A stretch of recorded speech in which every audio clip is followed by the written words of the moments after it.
स्वातंत्र्य या शब्दाचा अर्थ फक्त तीच व्यक्ती समजू शकते ज्याने कधी पारतंत्र्य पाहिलं असेल, गुलामगिरीत राहिला असेल. स्वातंत्र्याचे मौल्य आणि शब्दात सांगता येणार नाही इतके मोठे. आपण सर्वजण तर खूपच नशीबवान आहोत की आपण या स्वतंत्र भारतात जन्म घेतला.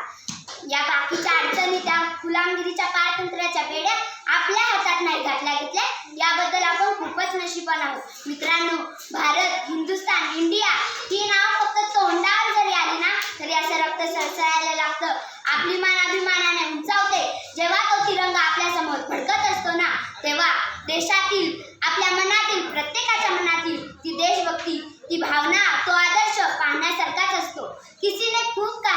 किसी ने खूब कहा है कि हम अपनी जान के दुश्मन को भी अपनी जान कहते हैं, कि हम अपनी जान के दुश्मन को भी अपनी जान कहते हैं. मोहब्बत की इसी मिट्टी को हम हिंदुस्तान कहते हैं.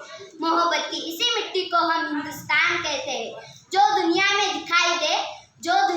दिखाई दे उसे खामोशी कहते हैं. जो आंखों में दिखाई दे उसे तूफान कहते हैं. जो आंखों में दिखाई दे उसे तूफान कहते हैं. और ऐसा एक ही देश है जिसमें मेहमानों को भी भगवान कहते हैं. मेहमानों को भी भगवान कहते हैं. आपल्या भारताला ना सोन्याची चिडिया म्हटलं जातं. का बरं?